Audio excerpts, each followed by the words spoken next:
નમસ્કાર વિદ્યાર્થી મિત્રો, કેમ છો? મજામાં ને? Okay, good. ચાલો ફરી પાછા આપણે આગળ વધીએ. જૂનો ટોપિક જે આપણે સ્ટાર્ટ કરેલો હતો, બરાબર ને? રીકેપમાં એટલું જ કહેવાનું કે લાસ્ટ લેક્ચરમાં તમે અગત્યનો પ્રશ્ન હેસનો ઉષ્મા સંકલનનો નિયમ ભણેલા હતા, જે પરીક્ષામાં પૂછવાનો હોય જ, એટલે તૈયાર કરવું પડે, નંબર 1, અને એનો વારંવાર ઉપયોગ પણ આવે. હવે હેસભાઈને યાદ કર્યા છે તો નક્કી જ કરી લો ને. ભલે તમને અંદર જે સમજૂતી આપી છે ટેક્સ્ટ બુકમાં એ વચ્ચેથી આમ ઉલટેથી કાન પકડાવેલો છે, પણ મિનિંગ તો એટલો જ છે કે જો કોઈ રાસાયણિક પ્રક્રિયા એક જ તબક્કામાં પૂર્ણ થાય, એટલે સીધી પૂર્ણ થતી હોય, તો પ્રક્રિયા દરમિયાન એન્થાલ્પી ફેરફાર, હવે તો સમજણ પડે ને, એને પ્રક્રિયા એન્થાલ્પી ફેરફાર કહેવાય. અને જો એ જ પ્રક્રિયા તમે તબક્કાવાર પૂર્ણ થતી હોય, એટલે સ્ટેપમાં પ્રક્રિયા થાય અને નિપજે પહોંચી જાઓ, રાઈટ? તો એ જેટલા તબક્કા થયા છે બધામાં ઉષ્માનો ફેરફાર, એન્થાલ્પી ફેરફાર મેળવો અને બધાનો કુલ સરવાળો કરો, તો સીધી પ્રક્રિયા અને તબક્કાની પ્રક્રિયાનો આંકડો સમાન એક જ અચળ જ આવે. અચળ એટલે એ પ્રક્રિયા માટે અચળ આવે. એટલે કહેવાનો અર્થ એમ કે એને હેસનો ઉષ્મા સંકલનનો નિયમ કહેવાય. અને આપણે ભણી લીધું કે દહન એન્થાલ્પી, પ્રમાણિક દહન એન્થાલ્પી, દહન ઘટના ઉષ્માક્ષેપક છે, અને પરમાણુવીય એન્થાલ્પી. ચલો પાછા આપણે અહીંયા બોર્ડ પર આવી જાઓ. તો મેં અહીંયા આગળ જે હતું એ જ હેડિંગ મૂક્યું, જુદા જુદા પ્રકારની એન્થાલ્પી. એટલે જુદા જુદા પ્રકારની રાસાયણિક પ્રક્રિયાઓમાં એન્થાલ્પીનો ફેરફાર, પણ મેં હેડિંગ જ આપી દીધું જુદા જુદા પ્રકારની એન્થાલ્પી. જેમાંથી તમે બે રાશિ તો ક્લિયર કરી જ લીધેલી છે. કઈ બે? તો લાસ્ટ લેક્ચરમાં તમે એ નંબર ને બી નંબર પૂર્ણ કરી દીધેલું છે, રાઈટ? એટલે આને હું છગડીયો કૌંસ કરી દઉં છું આ બાજુ, જે આપણે ભણી લીધું છે. દહનની પ્રમાણિત એન્થાલ્પી, દહન એન્થાલ્પીની ચર્ચા આપણી પાસે આવી ગઈ. દહન ઘટના હંમેશા ઉષ્માક્ષેપક હોય, ઉષ્મા ઉત્સર્જિત થાય, એટલે ડેલ્ટા એચ નું મૂલ્ય હંમેશા ઋણ જ આવે, કરેક્ટ? બીજું હતું પરમાણુવીયકરણ એન્થાલ્પી.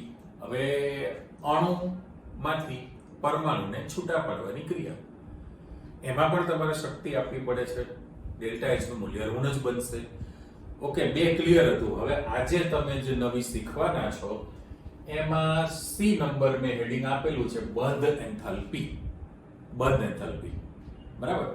તો એના માટે આખો ક્વેશ્ચન જ છે અલગ અલગ પ્રકારનો.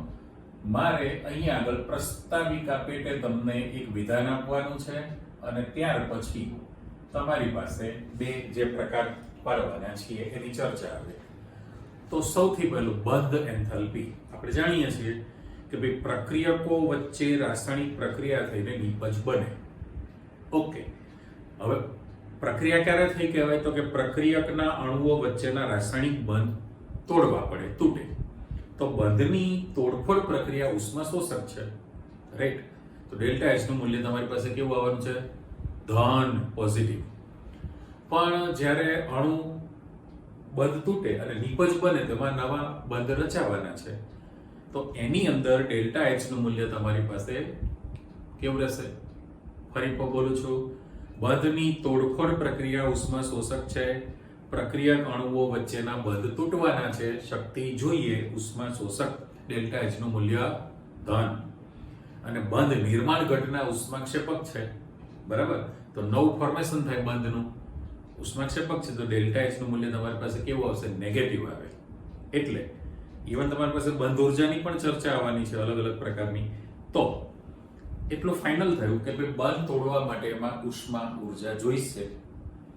હવે તમારી પાસે બે પ્રકાર પડી જાય. એટલે આ તમે જે પ્રસ્તાવિકા પેટે તમે કહો છો કે ભાઈ પ્રક્રિયકો હશે તો એની અંદર બંધ તૂટે, બંધ તોડવા માટે શક્તિ આપવી પડે, અને નિપજો બનશે તો એમાં નવા બંધ, એટલે રચાય એવો શબ્દ મૂકી દો, અથવા બને શબ્દ, રાઈટ? પ્રક્રિયકો વચ્ચેના બંધ તૂટવાના છે અને નિપજો વચ્ચે નવા બંધ રચાશે. તો પછી તમારી પાસે બંધ એન્થાલ્પી શબ્દ જે છે, બંધ એન્થાલ્પી કહેવાય ને, એનું દાખલા તરીકે આપણે સિમ્બોલ મૂકવો હોય તો જનરલ તમે એવું કહી જ શકો કે બંધ એન્થાલ્પી માટે મારે સંજ્ઞા વાપરવી છે તો ડેલ્ટા એચ બોન્ડ એવું લખી નાખો, બંધ ગુજરાતીમાં લખો તો પણ ચાલશે, અને H0 બરાબર પ્રમાણિત લાગી ગયું છે, પ્રમાણિત બંધ એન્થાલ્પી એટલે ડેલ્ટા બોન્ડિંગ H સબસ્ક્રિપ્ટ કરવું મૂકી દીધું છે, પ્રમાણિત બંધ એન્થાલ્પી. પણ હવે પ્રશ્ન એવો થાય કે ભાઈ બંધ એન્થાલ્પીની ઘટના જે છે એ બે પ્રકારે થાય. બે પ્રકાર એટલે શું છે તો કે પહેલું તમારી પાસે બંધ વિયોજન થાય, એટલે હું શબ્દ મૂકી દઉં બંધ વિયોજન એન્થાલ્પી. ઓકે, મેં સંભાળી દીધું છે અહીંયા આગળ, અને આને જુદું પાડી દો. અને બીજી જે ઘટના છે એને કહેવાય સરેરાશ બંધ એન્થાલ્પી કહેવાય. આ બંને વચ્ચેનો ફરક શું છે? હવે વિયોજન એટલે તમારે પરમાણુને છૂટા પાડવાના છે, કરેક્ટ? બંધ એન્થાલ્પી માટે તમારે મુખ્યત્વે બે પ્રકારની ઘટના વિચારવાની છે. પહેલું તમે કહો છો કે ભાઈ બંધનું વિયોજન, બંધ વિયોજન એન્થાલ્પી શબ્દ છે, અને બીજો શબ્દ છે સરેરાશ બંધ એન્થાલ્પી છે. તો તમે જે ઘટના સમજાવવાના છો એમાં પાછા બે ભાગ પડી જાય કે તમારી પાસે દ્વિપરમાણવીય અણુ હોય. કેવો છે? દ્વિપરમાણવીય અણુ માટે તમારે એન્થાલ્પી ફેરફાર વિચારવો છે, અને અહીંયા શબ્દ છે બહુપરમાણવીય અણુ માટે, રાઈટ? એટલે પેલો અંદાજ આવી જ ગયો કે ભાઈ બે પરમાણુ જોડાઈને એક અણુ બનેલો હોય, બે પરમાણુ જોડાઈને એક જ અણુ બનેલો છે, તો એ બંધ તમારે તોડવો છે. પહેલા સેમ્પલ તમને આપી દઉં. દાખલા તરીકે તમારી પાસે H2 ગેસ છે, અને એમાંથી બોન્ડ તોડીને તમારે હાઇડ્રોજનના બે પરમાણુ છૂટા પાડવાના છે. તો અત્યારે મારે લખાણ આપવું હોય તો ડેલ્ટા બોન્ડિંગ H0 લખું તો આંકડો 435.0 એટલે પૂર્ણાંક કિંમત છે, પણ એકમ તો તમારી ખબર જ છે, kilo joule mole inverse. Okay, તો તમારી પાસે અંદાજ આવી ગયો. આના પરથી તમે વ્યાખ્યા બનાવવાના છો બંધ એન્થાલ્પીની. તો પહેલામાં પહેલું કે ડેલ્ટા H નું મૂલ્ય તમારી પાસે પોઝિટિવ ધન છે, કારણ કે બંધ તોડવાનો છે, બંધ તૂટે છે, એટલા માટે આપણે અહીંયા આગળ એવું લખી જ શકીએ કે ભાઈ ડેલ્ટા H નું મૂલ્ય તમારી પાસે પોઝિટિવ હોય, ધન, અને બંધ રચાશે, બંધનું નિર્માણ થાય તો તમારી પાસે ડેલ્ટા H નું મૂલ્ય કેવું થવાનું છે? નેગેટિવ હોય. રેડી? તો આના પ્રમાણે હવે તમે જોઈ શકો છો, કારણ કે જે બંધ તૂટવાનો છે ડેલ્ટા H બોન્ડિંગ છે. હવે બોન્ડિંગ જે છે એને હું કાઢી નાખું, અને મારે ખાસ જો કલર જોઈ લો કે H' લખી નાખું તો H' વચ્ચેનો બંધ તમે તોડ્યો કહેવાય કે નહીં? હા, અહીંયા કશું નથી, એટલે તમારી પાસે 1 મોલ ઘટક ગણ્યો છે, પણ એ વાયુ સ્થિતિમાં છે, સહસંયોજક બંધ પણ છે, એ બંધ તોડવાનો છે, અને એમાંથી બંધ તોડવા માટે જે તમારી પાસે શક્તિ ખર્ચાય, આપવી પડતી ઉર્જા, એને બંધ ઉર્જા કહેવાય.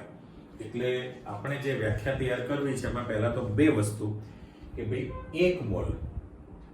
1 મોલ વાયુરૂપ અણુઓ કે જે સહસંયોજક બંધથી જોડાયેલા હોય, એની અંદર બંધનો પ્રકાર સહસંયોજક છે, અને ફરીથી 1 મોલ વાયુરૂપ પ્રક્રિયક અણુઓ માં રહેલા સહસંયોજક બંધને તોડવા માટે તેમાં આપવી પડતી જરૂરી ઉર્જાને બંધ ઉર્જા ડેલ્ટા બોન્ડિંગ H0 કહેવાય, રાઈટ? એટલે ટૂંકમાં 1 મોલ વાયુરૂપ અણુ હોવા જોઈએ, પણ એ અણુમાં બંધ છે સહસંયોજક બંધ છે, એમાંથી બંધ તોડીને જે નિપજ બને એ પણ વાયુરૂપ નિપજ હોય. એટલે સહસંયોજક બંધ તોડીને વાયુરૂપ નિપજ બનવા માટે આપવી પડતી જરૂરી ઉર્જા, જેને તમે બંધ ઉર્જા કીધેલું છે. પણ આ જે તમે કહેલું છે એ દ્વિપરમાણવીય અણુ થયો. દ્વિપરમાણવીય અણુ માટે દરેક બોન્ડ તોડવા માટે તમારે જુદી જુદી ઉર્જા આપવી પડે. વાત સાચી? હું બીજા બે સમીકરણ તમને આપું છું કે દાખલા તરીકે તમારી પાસે Cl2 ગેસ છે, અને એમાંથી ટ્વાઇસ Cl ગેસ આપણે કરી દઈએ. ઓકે, તો મારે આને delta Cl dash Cl H0 લખાય કે નહીં? બરાબર, આ એક પદ થયું. અને માની લો કે O2 છે, તો એમાંથી ઓક્સિજનના 2 પરમાણુ તમે છૂટા પાડો. પણ તમને ખબર છે કે ઓક્સિજનના 2 પરમાણુ વચ્ચે હંમેશા દ્વિબંધ છે, એટલે આ જરા બ્રેકેટ આપણે મૂકીએ એટલે તમને અંદાજ આવે. અહીંયા પણ હું કૌંસ કરી દઉં છું અને H0 છે. ઓકે, અહીંયા સિમ્બોલ મૂકીશ x કિલોજૂલ મોલ ઇન્વર્સ છે. અહીંયા મારે લખવું છે y કિલોજૂલ મોલ ઇન્વર્સ છે. પણ તમે જાણો છો કે ભાઈ અત્યારે Cl માં જે તમે એનર્જી ખર્ચાશે x kilo joule mole inverse, આંકડા હોય ભાઈ, દરેક ના કે આપણે કિંમતો થોડી યાદ રાખી શકીએ છીએ. આ તો સેમ્પલ માટે તમે 435 યાદ રાખેલું છે આની અંદર. તો આ સમજૂતીમાં તમારી પાસે હવે મેં મૂકેલું છે, આના માટે y છે. પણ એક બંધ તોડવો એના કરતા દ્વિબંધ તોડવો હોય તો શક્તિ વધુ ખર્ચાય. એનો અર્થ એમ કે x કરતા y ની વેલ્યુ વધુ હોય જ. રાઈટ? એટલે ક્લિયર થઈ ગયું તમારી પાસે. તો ટૂંકુંટા જેવું કહી શકીએ કે દ્વિપરમાણુ અણુ માટે H2Cl2 Br2 O2 F2 દ્વિપરમાણુ અણુ છે. અને હવે વાત આવે છે બહુપરમાણુય અણુ છે. તો બહુપરમાણુય અણુ હોય, બહુપરમાણુય અણુ એની અંદર જે હું x ને y જ મૂકીશ કારણ કે બધી કિંમતો તમે યાદ રાખી શકવાના નથી. સીધા સેમ્પલમાં જતા રહો. એક કરતા વધુ પરમાણુ જોડાણા છે, CH4 અણુ. આ તમારું ઉદાહરણ છે CH4 અણુ. જેમ પહેલામાં દાખલા તરીકે તમે H2 અણુનું ઉદાહરણ આપેલું છે, એવી રીતે મિથેનનો અણુ આપણે લઈ લો. હવે જો મિથેનનો અણુ હોય તો એમાં C-H પ્રકારના 4 બંધ બનવાના છે ને, એ બધા જ બંધ તોડવાના છે. તો ખરેખર આપણે લાસ્ટ ટાઈમ જે પરમાણવીયકરણ એન્થાલ્પી જે શીખેલા હતા, પરમાણવીયકરણની એન્થાલ્પી, એના પ્રમાણે જો મારે લખવું હોય તો આપણે એવું લખી શકીએ કે તમારી પાસે આ CH4 છે પણ 1 મોલ, ચલો એ પણ મેં આપી દીધું, 1 મોલ મિથેન છે. અને એમાંથી તમે વાયુરૂપ કાર્બન અને વાયુરૂપ હાઇડ્રોજન છૂટા પાડી દીધા છે. પણ સંતુલન પ્રમાણે અહીંયા મારે 4 લખવા પડશે ને. તો આના માટે જો તમે લખશો, આના માટે, તો એ જે કિંમત તમારી પાસે તૈયાર થવાની છે એ મારે કઈ લખાશે? ડેલ્ટા AH0 લખાય ને, પરમાણુયકરણ કે મિથેન જે છે એમાંથી બધા જ વાયુરૂપ ઘટકો તમે છૂટા પાડી દીધા છે. પરમાણુના અણુમાંથી પરમાણુ છૂટા પાડે તો એ વખતની બંધ તોડવાની છે, એટલે તમારે શક્તિ આપવી પડે. તો ડેલ્ટા H નું મૂલ્ય કેવું હોય? ધન છે. પણ એ તમારી પાસે એનો આંકડો છે 1665 કિલો જૂલ મોલ ઇન્વર્સ છે. ઓકે, એટલે આ જે તમારી પાસે કિંમત મૂકેલી છે, જો આને બ્લોક કરી દઉં છું, આ એની જે બનેલી રાશિ છે એ કોણ છે તમારી પાસે? Kilo joule mole inverse. એટલે 1 મોલ મિથેન છે, એમાંથી પરમાણુને છૂટા પાડવા માટેની પ્રક્રિયા થઈ કહેવાય. આ સમીકરણ મૂક્યું છે.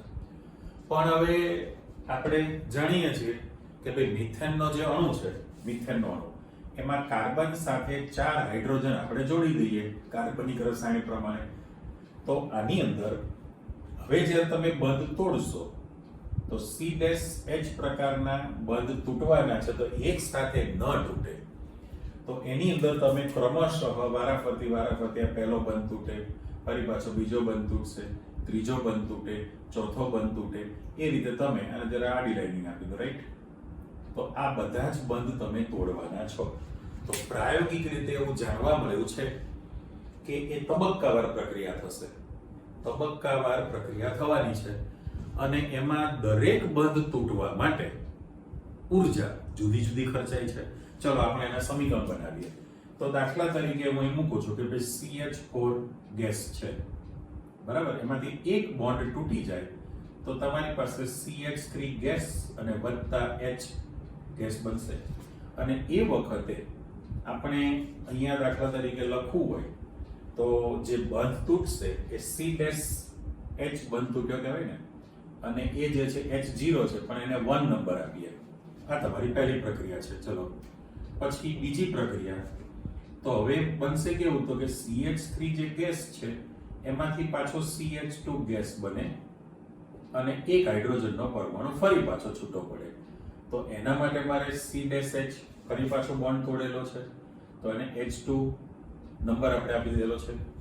ત્રીજી પ્રક્રિયા જો આપણે આપી દઈએ, હવે કેવું થાય તો કે CH2 છે એમાંથી ફરી પાછો એક H બંધ તૂટીને છૂટો પડે, CH gas plus H gas. તો અહીંયા ડેલ્ટા C' બોન્ડ, અને આના માટે મારે લખવું છે કે ભાઈ H3. ઓકે, અને હજુ ચોથું તમારી પાસે ફાઇનલ સમીકરણ આવી ગયું કે ભાઈ CH છે ગેસિયસ ફોર્મમાં, એમાંથી કાર્બન અને હાઇડ્રોજન પાછો છૂટો પડે. તો આ જે છે ફરી પાછું આપણે આપી દઈએ, તો ડેલ્ટા C' અને એને H4 મારે લખવું પડશે ને. ચાલો સમજ, આ ટેક્સ્ટમાં સમીકરણ આપેલું છે, આંકડા સાથે છે, પણ હું કોઈ આંકડો લખવાનો નથી. એની અંદર માત્ર ને માત્ર હું એમ લખીશ, આપણે કલર બદલી નાખીએ. અહીં તમે જોઈ જ શકો છો કે જે ચારે ચાર તબક્કા કર્યા છે, એક એક બોન્ડ તમે તોડવાના છો. તો પહેલી વખતે જ્યારે તમે બોન્ડ તોડો તો x કિલોજૂલ મોલ ઇન્વર્સ, આ તમારી શક્તિ છે, 1 મોલ છે એટલા માટે. ઓકે, અને એના પછી તમે જોશો તમારે y લખવાનું છે, એકમ તમારો એનો એ છે. ફરી પાછું લખીશ તો z લખીશ, x y z, બરાબર. પણ અહીં આગળ જે હું સિમ્બોલ વાપરું છું એના માટે ખાસ કરીને હું b સિમ્બોલ વાપરું છું. તો જોવાની વસ્તુ એવી છે એની અંદર કે તમારી પાસે આ જે પહેલી રાશિ છે x y z અને આ b છે, તો આ દરેકે દરેક જે તબક્કા છે એ તબક્કાઓની અંદર બંધને તોડવા માટે ઉર્જા જુદી જુદી હોય. હવે હું બ્રેકેટ મૂકી દઉં કે ભાઈ તમે C' એક બંધ તોડશો તો એના માટેની ઉર્જા x છે. ઓકે, ફરી પાછું તમે C' આમાંથી એક બોન્ડ તોડવાના, તો એના માટેની ઉર્જા y છે. ફરી પાછો એક બોન્ડ તોડશો તો C' z છે. પણ અહીંયા પહેલા ત્રણમાં તમને એવું જોવા મળે છે કે x કરતા y ની વેલ્યુ વધુ છે અને y કરતા z ની કિંમત પણ વધુ છે. આ ત્રણ સુધી તમારી પાસે વધારો દેખાશે. પણ જ્યારે તમે છેલ્લું જે મૂકો છો કે ભાઈ CH વાયુ સ્થિતિમાં છે, એનો વચ્ચેનો બોન્ડ તૂટે, C' બોન્ડ તોડ્યો તમે, જો મેં રેડ પેન મૂકી, તો હવે એની રાશિ આ જે વેલ્યુ છે, આ જે કિંમત છે એના કરતા, ત્રણેય કિંમત કરતા ઓછી છે. ત્રણેય રાશિ કરતા કિંમત તમારી પાસે ઘટે છે. તો આના પરથી તમારી પાસે ફાઇનલ થયું કે એક કરતા વધુ પરમાણુ જોડાયેલા છે એટલે બહુપરમાણવીય અણુ થયો ને. જે બહુપરમાણવીય અણુ છે એની અંદરથી તમારે પરમાણુ બંધ તોડીને પરમાણુને છૂટા પાડવા છે. પણ એમાં દરેક વખતે ખર્ચાતી ઉર્જા સમાન હોતી નથી, અને એટલા માટે આપણે જે ઉપયોગ કરવાનો છે ને સરેરાશ બંધ એન્થાલ્પી કહેવાય. બરાબર, આપણે જે બે પાર્ટ શીખ્યા છે એમાં પહેલું બંધ વિયોજન એન્થાલ્પી, તો એના માટે દ્વિપરમાણવીય અણુની ચર્ચા તમે કરી લીધી, તો બંધ તોડવા માટે ખર્ચાતી ઉર્જા વિયોજન એન્થાલ્પી થઈ. પણ હવે શબ્દ આવ્યો સરેરાશ. તો સરેરાશ કેવી રીતે લઈ શકાય, તો એના માટે તમે જુઓ. હવે આ જે મૂકેલું છે આના માટે, બરાબર. તો મિથેન અણુમાં આપણે સિમ્બોલ વાપરી દઈએ કે મિથેનમાં સરેરાશ બંધ એન્થાલ્પી, બરાબર. એટલે આપણે સરેરાશ બંધ એન્થાલ્પી તમારે કરવી હોય તો કેવી રીતે કરી શકાય? હમણાં જ કહ્યું એ પ્રમાણે તમે જો આ બધા જ મૂલ્યોનો સરવાળો કરો ને, બરાબર, આ 1 2 3 4 જેટલી તમે ઉર્જા ખર્ચો છે બધાનો તમે સરવાળો કરો તો એ તમારી રાશિ 1665 જ આવે. 1665 કિલો જૂલ મોલ ઇનવર્સ આવવાની છે. ઓકે, એટલે હેઝના નિયમની જેવું જ છે ને. હેઝના નિયમમાં તમે કેવું શીખેલા હતા કે ભાઈ સીધી પ્રક્રિયા કરો અથવા તબક્કામાં પ્રક્રિયા કરો તો બંને થતી પ્રક્રિયામાં એન્થાલ્પીનો ફેરફાર સરખો જ રહે. તો અહીંયા આગળ પણ 1665 જ તમારી પાસે સરવાળો રહેવાનો છે બધાના ગ્રાન્ડ ટોટલનો. તો પછી આપણે સરેરાશ જ્યારે લેવી હોય, મિથેનમાં સરેરાશ બંધ એન્થાલ્પી C' ની જો તમારે કરવી હોય તો એને માટે શું કરી શકો? બરાબર, તો આ જે વેલ્યુ છે એના 4 વડે ભાગાકાર કરી નાખો એટલે એવરેજ મળે. મેં પહેલા જ કહ્યું કે આ જે રાશિ છે એ તમારી પાસે delta H1 is not equal to delta H2, is not equal to delta H3, is not equal to delta H3. આ બધા જ મૂલ્યોમાં ફેરફાર જોવા મળે છે, અલગ જ છે. અને મેં કહ્યું એ પ્રમાણે કે ભાઈ આની અંદર તમારી પાસે વધતો ક્રમ છે અને આમાં ઘટે છે, પણ ઇક્વલ રાશિ નથી. આ નિશાની સૂચવે છે ને સમાન છે જ નહીં. તો પછી તમારે જે સરેરાશ બંધ એન્થાલ્પી જે લેવાની થાય એ શું કરવું પડે? તો કે 1/4 સરેરાશ. તો આ જે વેલ્યુ છે એ ખરેખર ડેલ્ટા એ આપણે કલર ચેન્જ કરી નાખીએ એટલે તમને અંદાજ આવે. શું કરવાનું થાય? તો કે સરેરાશ એટલે 4 બંધ અને અહીંયા મારે ડેલ્ટા એ H0 નું જે મૂલ્ય છે એનું 4 વડે ભાગાકાર કરવો પડે. એટલે જો તમે આ કિંમત 1665 મૂકો, બરાબર, તો અહીંયા આગળ સરેરાશ C' ની જે તમે બંધ એન્થાલ્પી લેવાના છો અહીંયા 4 ભાગાકાર કરી નાખો એટલે તમારી પાસે કિંમત આવી ગઈ કે ભાઈ 16 ને 4 બરાબર 1 અને ચોકે 16 4 1 4 2 વધ્યા અને 6 ચોક 24 416 કિલો જૂલ મોલ ઇનવર્સ તમારે રાશિ લેવી પડે છે. એટલે આપણી પાસે આ સરેરાશ બંધ એન્થાલ્પીનું મૂલ્ય તૈયાર થયેલું કહેવાય આની અંદર, બરાબર.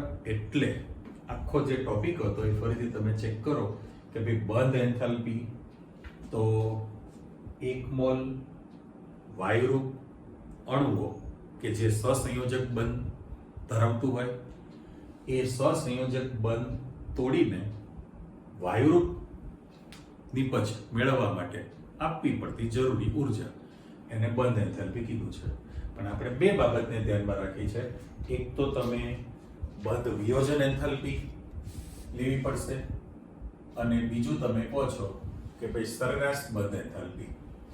તો વિયોજન માટે પાછા બે કેસ આવી ગયા. દ્વિપરમાણુવીય અણુ હોય તો એના માટેનો આંકડો અને બહુપરમાણુવીય હોય તો એના માટેની કિંમત પણ આપણે આ રીતે સરેરાશ લઈ શકીએ.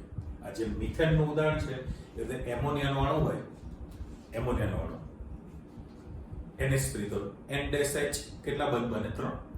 એ 3 બંધની બંધ લંબાઈ સરખી હોય અને ઉર્જા પણ પ્રબળતા સરખી હોય. તો અહીંયા પણ તમે જે વાત કરો છો કે ભાઈ CH4 મિથેનનો જે તમે અણુ મૂકેલો છે એમાં 4 C-H બંધની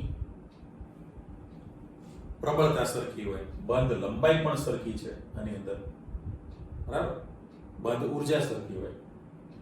સરખા બંધ છે એટલા માટે તમારે સરખા બંધ છે એની અંદર તો બંધ તોડવા માટે ઉર્જા પણ આપણે પ્રાયોગિક જોઈ લીધું કે ભાઈ બધામાં કિંમત સરખી નથી, પણ તમે સરવાળો કરો તો 1665 જ થાય. એટલે જો તમે એને 4 વડે ભાગાકાર કરી નાખો તો સરેરાશ બંધ ઉર્જાનું મૂલ્ય લેવું પડે. અને આ આંકડો x y z કે b માંથી એકને મળતો આવતો નથી, અલગ જ છે એની અંદર. ઓકે, ચાલો આગળ વધો. તો મહત્વ અને મર્યાદા જો એમાં છે. તો પહેલામાં પહેલું તમે લિમિટેશન જો તમે કહો આની અંદર જે અલગ ક્વેશ્ચન પણ પૂછે છે, આપણો પ્રશ્ન ચાલુ છે લખાણમાં. તો પહેલામાં પહેલું કે એની મર્યાદા તમારી પાસે આવી જ ગઈ. પહેલી મર્યાદા શું છે કે આ માત્ર ને માત્ર ફક્ત વાયુરૂપ પ્રક્રિયકોને જ લાગુ પાડી શકાય. તમારી પાસે જે વાયુરૂપ પ્રક્રિયકો છે એને જ લાગુ પાડી શકાય. બાકીના માટે ઘન કે પ્રવાહી અવસ્થા હોય તો એને તમે આ વસ્તુ લાગુ પાડી શકતા નથી. આ પહેલી લિમિટેશન થઈ કહેવાય. અને બીજી મર્યાદા તમારી પાસે આવી ગઈ કહેવાય કે એ માત્ર ને માત્ર જે તમે લો છો એ સરેરાશ બંધ એન્થાલ્પી જ તમે ગણતરીમાં લો છો. એક વ્યક્તિગત એક બંધ માટે બહુપરમાણુય અણુ હોય તો એના માટે તમે સિંગલ બોન્ડ માટે વિચારી શકતા નથી. એટલે મર્યાદા એની આવી જ ગઈ કે ભાઈ બંધ એન્થાલ્પી એ વાયુરૂપ અણુઓને જ લાગુ પાડી શકાય છે અને વાયુરૂપ નિપજો બને એટલા માટે, પણ એના સિવાય માટે તમે આ ન લઈ શકો.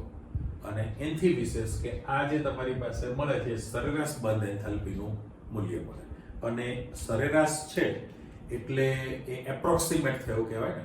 ઇંગ્લિશ શબ્દ એપ્રોક્સિમેટ છે એટલે લગભગ આશરા પડતું કહેવાય ને. સરેરાશ બંધ એન્થાલ્પી હોવાથી એને શબ્દ આપણે એપ્રોક્સિમેટ છે એટલે આશરા પડતો મૂલ્ય તમે ગણતરીમાં લો. એટલે લગભગ એપ્રોક્સિમેટ ઇંગ્લિશ વર્ડ કીધો ને, આશરા પડતું મૂલ્ય કહેવાય ને. હવે મહત્વ શું થયું કહેવાય તો કે એનું મહત્વ તમારી પાસે એવું થયું કે જો તમે કોઈ પણ મહત્વમાં જતા રહો, એવું કહે છે કે તમારી પાસે પ્રક્રિયકો અને નિપજો, કોઈ પણ પ્રક્રિયકો અને નિપજો હોય એની ડેલ્ટા HF0 ના મૂલ્યો તમારી પાસે નથી. એટલે પ્રમાણિત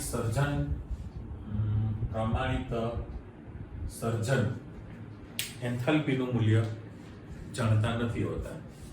એટલે એ પહેલી જ શરત છે કે જો પ્રક્રિયકો અને નિપજોની પ્રમાણિત સર્જન એન્થાલ્પીના મૂલ્યો તમે જાણતા ન હો, આની વિગત તમારી પાસે નથી, તો તમે બંધ એન્થાલ્પીના મૂલ્ય પરથી પ્રક્રિયા દરમિયાન એન્થાલ્પીનો ફેરફાર શોધી શકો. અને એ ગણવા માટેનું તમારી પાસે સૂત્ર છે કે ભાઈ ડેલ્ટા આર રિએક્શન x0 લખો તો સિગ્મા લખેલું છે બંધ એન્થાલ્પી, બરાબર. એટલે તમે અહીંયા ખાલી એવું જ લખું છે આપણે કે બંધ એન્થાલ્પી, પણ જે લખાણ આપેલું છે એ પ્રક્રિયકોની બંધ એન્થાલ્પી અને માઈનસ નિપજોની બંધ એન્થાલ્પી. જે પ્રક્રિયા દરમિયાન એન્થાલ્પીનો જે ફેરફાર થવાનો છે એની અંદર આ બંધ એન્થાલ્પી અને માઈનસ સિગ્મા એટલે કુલ થયું ને. અહીંયા પણ હું બંધ એન્થાલ્પી શબ્દ આપી જ દઉં એટલે કુલ સિમ્બોલ તમારી પાસે આવી ગયેલો છે. એટલે પ્રક્રિયકો માઈનસ નિપજો, પ્રક્રિયકો માઈનસ નિપજો. એટલે તમારે બંને બાજુ જોવાનું છે કે કોઈ પણ પ્રક્રિયા થતી હોય, માની લો કે સાવ સિમ્પલ કે H2 પ્લસ Cl2 અને HCl બને છે.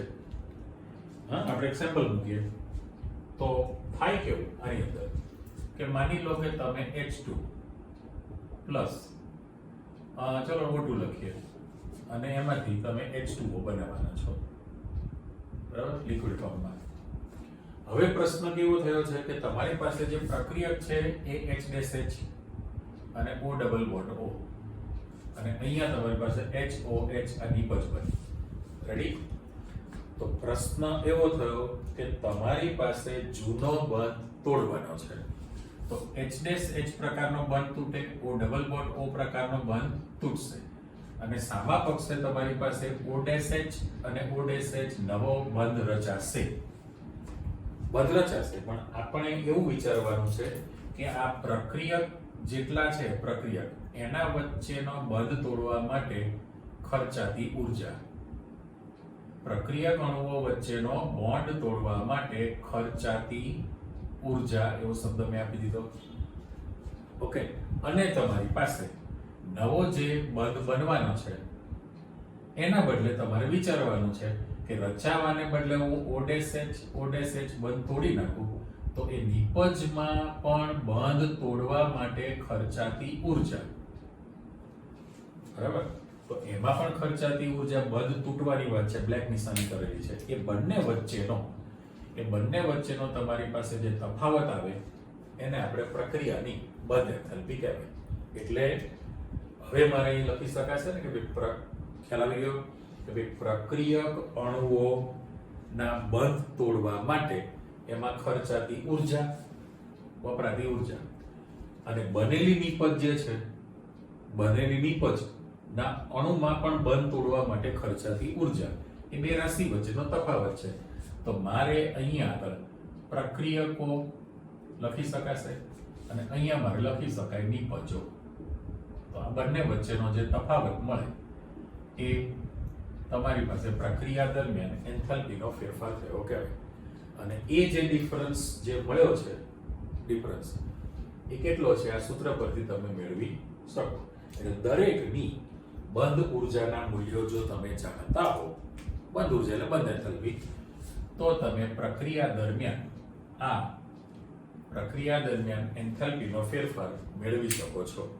પણ મહત્વ શું થયું કહેવાય તો કે આ વેલ્યુ નથી આપેલી ડેલ્ટા H0F પ્રક્રિયકોના નિપજોના, પણ જો તમે બંધ એન્થાલ્પીના મૂલ્યો જાણતા હો તો પ્રક્રિયા દરમિયાન એન્થાલ્પીનો ફેરફાર આ પ્રકારે ગણતરી કરીને મેળવી શકાય. એટલે આખો પ્રશ્ન તમારી પાસે ક્લિયર થઈ ગયો. રેડી? ઓકે, વધુ આગળ હજી નવો પ્રશ્ન આપણે મૂકી દીધેલો છે. જુઓ પછીનો ક્વેશ્ચન ડી નંબર, કે દ્રાવણ એન્થાલ્પીની વ્યાખ્યા આપીને આયોનિક સંયોજનની દ્રાવણ એન્થાલ્પી સમજાવો. પહેલામાં પહેલું કે દ્રાવણ એન્થાલ્પીની વ્યાખ્યા આપો. તો સામાન્ય રીતે તમે એવું કહી શકો કે ભાઈ કોઈ પણ દ્રાવક છે, આપણે દ્રાવકનો નિશ્ચિત જથ્થો લઈ લો. વ્યાખ્યા આપણે એવી કરીએ, ચાલો, કે તમારી પાસે 1 મોલ દ્રાવ્ય પદાર્થ છે. 1 મોલ દ્રાવ્ય પદાર્થ એવો શબ્દ મૂકી દઉં અહીંયા આગળ, ને તમારે નિશ્ચિત જથ્થાનો દ્રાવક છે. નિશ્ચિત જથ્થાના દ્રાવકમાં દ્રાવ્ય કરવામાં તો ઓગાળવામાં આવે. ચલો અત્યારે પ્યોર સાદો શબ્દ મૂકી દો, ઓગાળવામાં આવે છે. ફરીથી વ્યાખ્યા આપણી બને છે કે જ્યારે 1 મોલ દ્રાવ્ય પદાર્થને નિશ્ચિત જથ્થાના દ્રાવકમાં ઓગાળવામાં આવે છે ત્યારે તેમાં થતા એન્થાલ્પીના ફેરફારને, પ્રક્રિયા દરમિયાન તમારી પાસે જે એન્થાલ્પીનો ફેરફાર થવાનો છે, એન્થાલ્પીનો ફેરફાર, એને દ્રાવણની એન્થાલ્પી કહેવામાં આવે છે. એને એ દ્રાવણની એન્થાલ્પી કહેવાય. બહુ સિમ્પલ છે ને કે ભાઈ જ્યારે 1 મોલ દ્રાવ્ય પદાર્થને નિશ્ચિત જથ્થાના દ્રાવકમાં, 1 મોલ દ્રાવ્ય પદાર્થને નિશ્ચિત જથ્થાના દ્રાવકમાં ઓગાળવામાં આવે ત્યારે તેમાં થતા એન્થાલ્પીના ફેરફારને દ્રાવણની એન્થાલ્પી કહે છે. ઓકે, હવે આપણી પાસે પ્રશ્ન એવો થયો કે ભાઈ સમજૂતીમાં જઈએ છીએ. આ જનરલ થયું, પણ આપણે જે સમજાવવું છે આયોનિક સંયોજન માટે. તો દાખલા તરીકે આપણે સેમ્પલ મૂકી દો કે ધારો કે તમારી પાસે A B આ એક આયોનિક સંયોજન છે. આ આયોનિક સંયોજન છે. ઓકે, આયોનિક સંયોજન છે એનો એટલે કે A+ અને B- ધન ને ઋણ આયનો એકદમ વ્યવસ્થિત રચનામાં ગોઠવાયેલા છે. એટલે આયોનિક જે સંયોજન હોય એની અંદર આયનો જે છે, આયનો એ ક્રમવાર ગોઠવણી ધરાવતા હોય. જે આપણે ભણી લીધું કે NaCl નો એકમ કોષ હોય, NaCl, અથવા તો કોઈ પણ આયોનિક સંયોજન હોય તો એમાં વિરુદ્ધ વીજભાર ધરાવતા આયનોની ગોઠવણી પાસે થયેલી હોય. એટલે ક્રમવાર ગોઠવણી થયેલી હોય. હવે જ્યારે તમે આયોનિક પદાર્થ છે, આ AB જે આયોનિક પદાર્થ છે, ઓકે, એની અંદર આયનોની ક્રમવાર ગોઠવણી થયેલી છે. પણ જ્યારે તમે એને દ્રાવકમાં ઓગાળશો તો આ ક્રમવાર થયેલી ગોઠવણી છે એમાંથી આયનો જે છે એ દ્રાવણમાં મુક્ત થવાના છે. આયનો જે છે દ્રાવણમાં શું થાય? મુક્ત થાય. પણ એ મુક્ત થયેલા જે આયનો છે એ દ્રાવકના અણુ સાથે પાછી પ્રક્રિયા કરે. રાઈટ? એટલે આપણે એવું કહી શકીએ કે જે દ્રાવક જે છે દ્રાવક એની સાથે મુક્ત થયેલા આયનો સંયોજાય. એની સાથે જો જોડાય સંયોજાય કોની સાથે? મુક્ત થયેલા આયનો સાથે. તો એના માટે આપણે શબ્દ મૂકીએ છીએ જલયોજન, અથવા એને ઇંગ્લિશ શબ્દ સોલ્વેશન પણ કહીએ છીએ. સોલ્વેશન, જલીયકરણ શબ્દ જલયોજન પણ આપણે વાપરી શકીએ. તો જલયોજનની ઘટના થવાની છે એટલે પાણીના અણુઓ તરત જ એની આસપાસ ગોઠવાઈ જાય, જેને આપણે સોલ્વેશન કહેલું છે.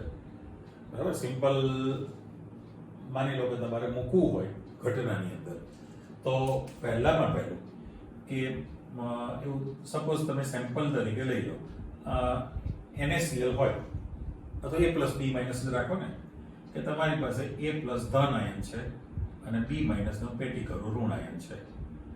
એ બંધ તૂટીને તમારી પાસે છૂટા પડ્યા છે.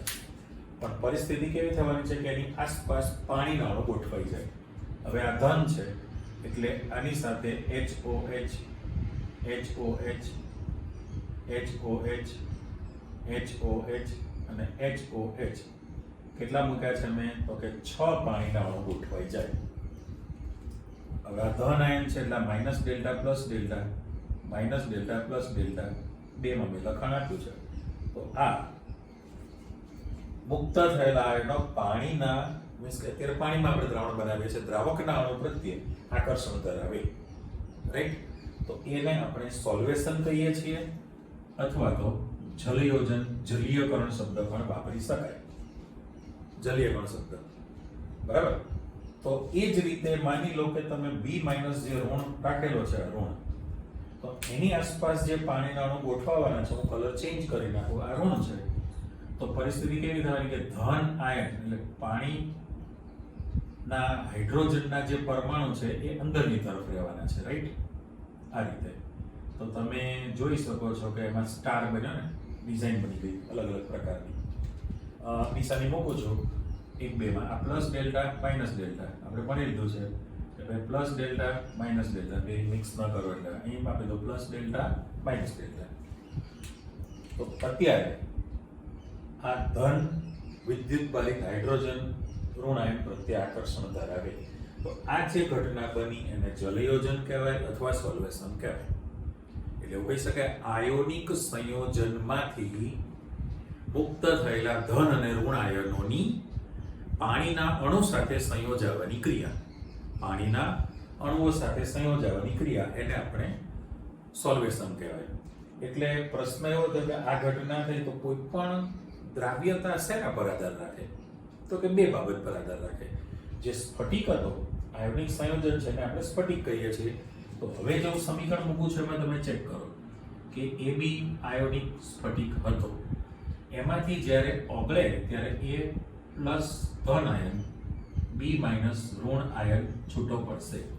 હવે આપણે દ્રાવણની એન્થાલ્પી કીધેલું છે એટલે હું કલર બદલી નાખું છું. તો આને ડેલ્ટા સોલ્યુશન એટલે સોલ્યુશનમાંથી સ્પેલિંગમાં SOL લખેલું હોય અને પ્રમાણિત છે. ઓકે, AB જે આયોનિક પદાર્થ છે એ પાણીમાં તમે દ્રાવણ કરો, જલીય દ્રાવણ, ત્યારે એનું આયનીકરણની ઘટના થઈને આ રીતે થવાનું છે. પણ આ જે દ્રાવ્યતા છે કઈ બાબત પર આધાર રાખે? તો કે એનો બે બાબત પર આધાર છે. પહેલામાં પહેલું કે તમારી પાસે જે સ્ફટિક છે એ સ્ફટિકમાંથી પહેલામાં પહેલું A પ્લસ અને B માઇનસ ગેસિયસ ફોર્મમાં છે, ગેસિયસ ફોર્મમાં છે. અને પછી તમે નેક્સ્ટમાં ભણવાના છો લેટાઇસ. લેટાઇસ એટલે સ્ફટિક કહીએ છે. તો એ જે લેટાઇસની જે વિગત છે એ ઉલટા સુતી હોય. એટલા માટે એરો જરા આપણે આ બાજુ મૂકી દઈએ છીએ, બ્લુ કલરમાં જોજો. આમ હું એરો મૂકું છું, જુઓ. તો એ જે તમારી પાસે એન્થાલ્પી થયેલી છે એને મારે ડેલ્ટા લેટાઇસ H0 કહેવાય. ઇંગ્લિશ ઉચ્ચાર ગુજરાતી લેટાઇસ જ આપણે મૂકી લેટાઇસ સ્ફટિક કહેવાય. લેટાઇસ રચના, જાળીદાર રચના. તો લેટાઇસ એન્થાલ્પી જે છે એ આપણે મૂકી છે. તો લેટાઈસ ઉર્જા કોને કહીએ છીએ? તો કે 1 મોલ આયોનિક ઘન પદાર્થમાંથી વાયુરૂપ આયનોને મુક્ત કરવા માટે તેમાં આપવી પડતી અથવા ખર્ચાતી જરૂરી ઉર્જાને લેટાઈસ એન્થાલ્પી કહેવાય. બરાબર? એટલે એક તમારી પાસે આ ઘટના બની છે અને પછી જે આયનો છે એ આયનોને પાણીમાં દ્રાવ્ય થવાનું છે. એટલે મારે હવે અહીંથી એરો જે આ બાજુ મૂકું છું એને મારે કઈ એન્થાલ્પી કહેવાની છે? તો કે એ જે હાઇડ્રેશન, એટલે આ ઇંગ્લિશમાં કહેવાય ને જલયોજન, જલીયકરણ, હાઇડ્રેશન એન્થાલ્પી કહેવાય. ફરી પાછી બ્લેક નિશાની મૂકી દઉં છું. તો એના માટે HYD એમ લખી દો, હાઇડ્રેશન.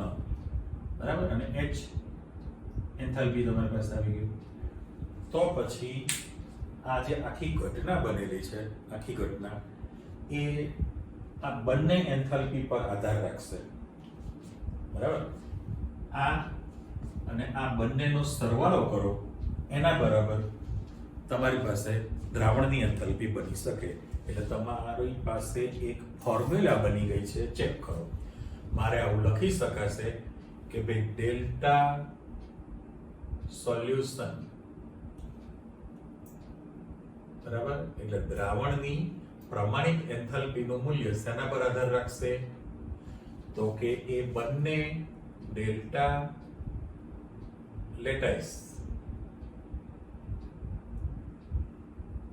ડેલ્ટા H0 લેટાઈસ આ એન્થાલ્પીનું મૂલ્ય અને પ્લસ ડેલ્ટા હાઇડ્રેશન, બરાબર,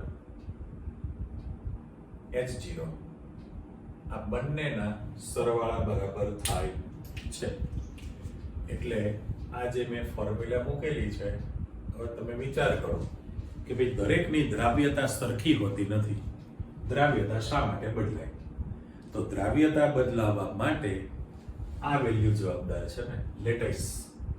જો તમારી પાસે લેટાઈસ એન્થાલ્પીનું મૂલ્ય, લેટાઈસ એન્થાલ્પીનું મૂલ્ય એ દ્રાવ્યતા એન્થાલ્પીના મૂલ્ય કરતા વધુ હોય, બરાબર, માની લો કે આપણે સિમ્બોલ વાપરી દઈએ છીએ અને પછી ઉદાહરણ આપી દો. જો તમારી પાસે ડેલ્ટા સોલ્યુશન દ્રાવણની જે પ્રમાણિત એન્થાલ્પી છે, બરાબર, અને અહીંયા લખી દઉં લેટાઈસ એન્થાલ્પી આપણે આપી દીધી.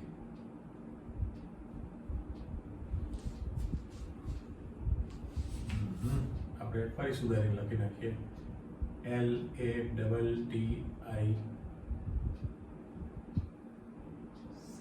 લેટાઈસ. રેડી?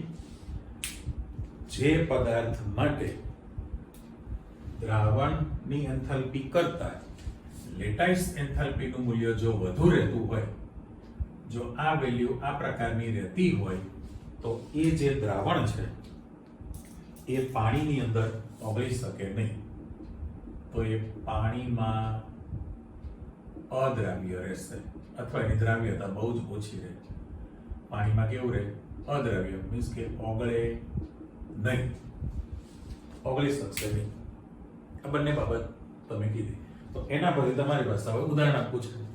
ઉદાહરણમાં તમને એવું કે છે કે તમે દાખલા તરીકે કોઈ પણ ફ્લોરાઇડ સંયોજનો છે, એટલે M+ છે અને F- છે ને, અને એ રીતે ક્લોરાઇડ લઈ લો તો M+ છે ને Cl- છે.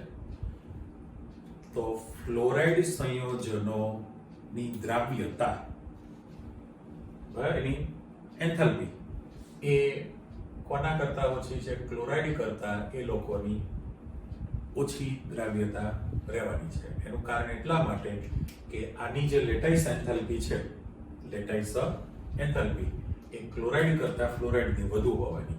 એટલે મારે એવું લખી શકાય ને કે ભાઈ ડેલ્ટા લેટાઈસ H0 અને ડેલ્ટા લેટાઈસ H0 કોની વધુ છે? ફ્લોરાઇડ સંયોજનો જે છે, ફ્લોરાઇડ સંયોજનો એની સ્ફટિક લેટાઈસ એન્થાલ્પીનું મૂલ્ય એ ક્લોરાઇડના લેટાઈસ એન્થાલ્પી કરતા વધુ છે. જેના કારણે ફ્લોરાઇડ સંયોજનો જે છે એ લોકોની દ્રાવ્યતા, જલ દ્રાવ્યતા કેવી હોય? પાણીમાં લખી દઉં ને, પાણીમાં દ્રાવ્યતા એ લોકોની ખૂબ જ ઓછી રહેતી હોય છે. એટલે ટૂંકમાં બીજું કશું જ નથી આખા પ્રશ્નની અંદર કે ભાઈ 1 મોલ દ્રાવ્ય પદાર્થના નિશ્ચિત જથ્થાના દ્રાવકમાં તમે દ્રાવ્ય કરો તો એ વખતે એન્થાલ્પીમાં થતો ફેરફાર એને દ્રાવણની એન્થાલ્પી કહેવાય. પણ આપણો એપ્રોચ છે આયોનિક સંયોજન માટે. તો કે આયોનિક પદાર્થ હોય તો એની અંદર જે ક્રમવાર આયનોની ગોઠવણી છે, દ્રાવણ બનાવો એટલે બધા આયનો મુક્ત થશે. પણ એ મુક્ત થયેલા આયનો છે એ ફરી પાછા દ્રાવકના અણુ સાથે જોડાવાના છે, જેને આપણે જલયોજન કીધેલું છે. તો દ્રાવ્યતા શેના પર આધાર રાખે છે? દ્રાવણની એન્થાલ્પી. તો કે લેટાઇસ એન્થાલ્પી અને પાણી સાથેની જે પ્રક્રિયા થાય છે હાઇડ્રેશન એન્થાલ્પી, આ બંનેના સરવાળા બરાબર આ થવું જોઈએ. પણ જેમાં લેટાઇસ એન્થાલ્પીનું મૂલ્ય વધુ રહેતું હોય તો એ દ્રાવ્યતા ઓછી ધરાવે, જે તમે સામે ચોખવટ કરી દેલી છે. રેડી? હવે બહુ જ સિમ્પલ, સાવ નાની બાબત છે અને લેટાઇસની દુનિયા નેક્સ્ટ ટાઈમ તમે પાછું શીખશો. પ્રશ્ન તમે જુઓ કે ભાઈ દ્રાવણની મંદન એન્થાલ્પી, કોઈ પણ દ્રાવણ છે એની મંદન એન્થાલ્પી એટલે શું? તમારે ઉદાહરણ આપીને સમજાવવું છે. કોઈ પણ એક ઉદાહરણ તમે તૈયાર કરશો. તો પહેલામાં પહેલું કે જો તમે કોઈ પણ આપણે એવું કહી શકીએ, આ જે મેં આંકડા લખેલા છે એ બંને આંકડા તમારી પાસે HCl માટે મૂકેલા છે, બરાબર? HCl માં પહેલા ઉદાહરણ તમે પહેલા ચેક કરી લો. ચલો આપણે ઉદાહરણ પહેલા જોઈ લઈએ કે જો તમે સમીકરણમાં એવું કહે છે કે ભાઈ 1 મોલ HCl વાયુ છે, HCl વાયુ સુધીમાં છે, એને તમે પાણીમાં દ્રાવ્ય કરો, બરાબર? તો મારે એવું લખવું છે કે ભાઈ HCl વાયુ છે, આ તમારું પહેલું સમીકરણ. HCl વાયુને તમે પણ કેટલો છે અહીંયા? 1 મોલ. 1 મોલ HCl વાયુને તમે 25 મોલ પાણીમાં દ્રાવ્ય કરશો. એટલે અત્યારે પ્યોર છૂટું જ લખું છું સમજાય એટલા માટે કે જો તમે 25 મોલ પાણીની અંદર દ્રાવ્ય કરી દો તો એ જે બનવાનું છે એ તમે HCl લખાય અને આ AQ પણ એ 25 લખી શકાય.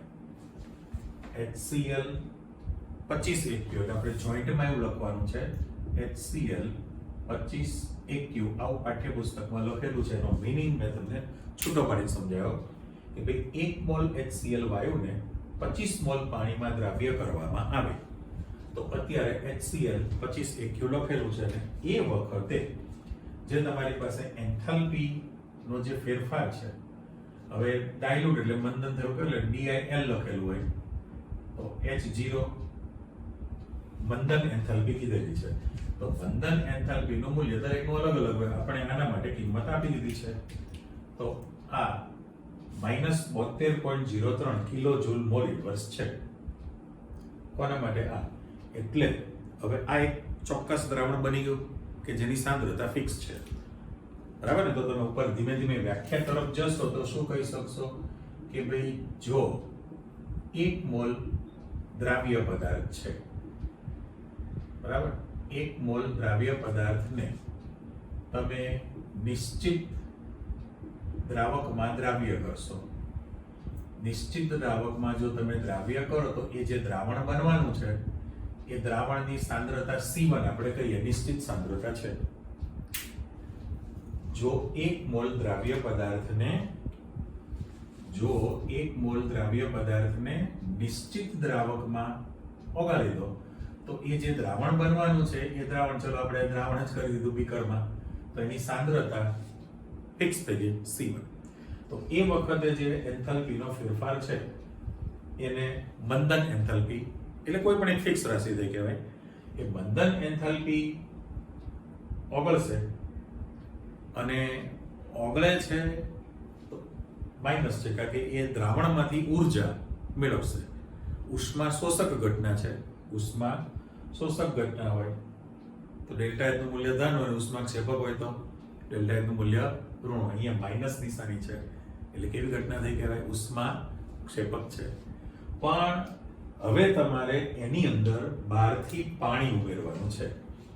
એટલે જો તમે આની અંદર જે દ્રાવક છે એ દ્રાવક તરીકે આપણે પાણી લીધેલું છે, એમાં જો તમે બહારથી વધારાનો દ્રાવક ઉમેરો એટલે ચોક્કસ પાણી અંદર એડ કરો, અંદર ઉમેરાઈ ગયું, તો એ જે દ્રાવણ છે એ દ્રાવણની સાંદ્રતા બદલાઈ જશે. એ દ્રાવણની સાંદ્રતા બદલાઈને C2 બની કહેવાય. પ્રારંભિક સાંદ્રતા C1 હતી, અંતિમ સાંદ્રતા C2 છે. દ્રાવણ મંદ થયું છે, તો પાણી ઉમેરો, મંદ કરો, તો એ વખતે એન્થાલ્પીનો જે ફેરફાર થાય, પાણી ઉમેરવાથી જ્યારે દ્રાવણ C1 માંથી C2 સાંદ્રતા થાય ત્યારે એન્થાલ્પીનો ફેરફાર, જે એન્થાલ્પીનો ફેરફાર થશે એને દ્રાવણની મંદન એન્થાલ્પી એટલે ડેલ્ટા ડાયલ્યુટ H0 લખી શકાય. ડાયલ્યુશન એટલે મંદન થયું કહેવાય. તો એ તમે સંજ્ઞા આ જોઈ લીધી. એન્થાલ્પીનો જે ફેરફાર થાય, ઉષ્માનો જે ફેરફાર, એને ડેલ્ટા ડાયલ્યુટ એન્થાલ્પી થયું કહેવાય. તમે ઉદાહરણમાં આ રીતનું મૂકેલું છે. હવે આ પહેલું સમીકરણ છે, એની રાશિ તમે મૂકી. હવે બીજા સમીકરણમાં તમને એવું કહે છે કે એનું કદ તમારે બદલવું છે. એનું કદ જે છે તમે બદલવાના છો, એટલે આને થોડું નીચે ચેન્જ કરી નાખો. જો 72.79 કિલો જૂલ મોલ ઇન્વર્સ છે. આ પ્રાયોગિક રીતે માપેલી રાશિ છે. આ ડેલ્ટા ડાયલ્યુટ H1 તરીકે મૂકેલું છે. એ વખતે એન્થાલ્પીનો ફેરફાર. હવે તમે એમાં બહારથી પાણી ઉમેરશો. પાણી ઉમેરો તો ફરી પાછું આપણે સમીકરણની અંદર એવું લખવું છે કે H2O જે હતું એમાં તમે બહારથી પાણી ઉમેરીને નવું જે દ્રાવણ તૈયાર કરવાના છો, ફરી પાછું લખો. ચલો કે ભાઈ HCl પ્લસ H2O છે અને એમાંથી HCl તમારે 40 AQ નું બનાવવું છે. 40 AQ એટલે જે દ્રાવણ હતું, આપણે તો આમ જ લખવું પડે ને કે ભાઈ HCl નું જે દ્રાવણ હતું એમાં તમે બહારથી પાણી ઉમેર્યું ને તમે 40 AQ એટલે 25 મોલ હતું પાણી, એની બદલે તમે 40 મોલ પાણી ઉમેરેલું કહેવાય. 40 મોલ. તો મારે અહીંયા આગળ આમ 40 મોલ લખવું હોય, ધારો કે ઇન્ડિવિડ્યુઅલ સમીકરણ છે અને 1 મોલ છે, બરાબર? તો એ વખતે તમારી પાસે ડેલ્ટા ડાયલ્યુશન H0 એટલે ઉપર લખો છો ડેલ્ટા DIL H0 બરાબર -72.79 છે, બરાબર? પેલામાં પણ જો તમારે ઉપર લખવું તો એને પણ લખી દો ઉપરના ભાગે. જો ફરીથી લખો ડેલ્ટા ડાયલ્યુટ H0 બરાબર. ચલો આ તમને હવે વાંચવામાં અનુકૂળતા રહેશે. આ રાશિ બરાબરની રેડી, પરફેક્ટ સમીકરણ બની ગયું. હવે તો પછી આ કિંમત થઈ તો ખરેખર તમારી પાસે 25 માંથી 40, એકચ્યુઅલી તો તમે 15 નો ઉમેરો કર્યો કહેવાય ને, 15 નો તમે ઉમેરો કર્યો એટલે એ બને છે 40 ક્યારે? તો કે HCl જે હતું 25 AQ વત્તા HCl, જો લખીએ આપણે કે ભાઈ HCl તમારી પાસે 25 AQ વાળું હતું પ્લસ HCl માં તમે 15 AQ થયું કહેવાય, ત્યારે તમારી પાસે સરવાળો HCl 40 AQ કરેલું કહેવાય. તો તમે જે વધારો કર્યો છે એ આટલો ઉમેરો કર્યો કહેવાય ને, મંદન કરવા માટે 25 હતું એમાંથી 40 કરો છો એટલે 15 મોલ તમે પાણી ઉમેરેલું છે. તો એ તમે કેવી રીતે મેળવી શકો? તો સમીકરણ 2 માંથી સમીકરણ 1 બાદ કરતા, બંનેની બાદબાકી જો તમે લઈ લેશો તો પ્રક્રિયા દરમિયાન એન્થાલ્પીનો જે ફેરફાર થવાનો છે એ તમારી પાસે તૈયાર થવાનો છે. તો આ બાદબાકી જે મળવાની છે એ અલગ અલગ પ્રકારની થઈ. એટલે શરૂઆતની સાંદ્રતા C1 હતી ને પછીની સાંદ્રતા તમારી પાસે C2 થઈ. એટલે પાણી ઉમેરેલું દ્રાવણ મંદ થવાનું જ છે. તો અહીંયા મારે લખવું હોય તો ડેલ્ટા ડાયલ્યુશન એન્થાલ્પી કરવી હોય તો એ બાદબાકી તમારી પાસે કરવી પડે.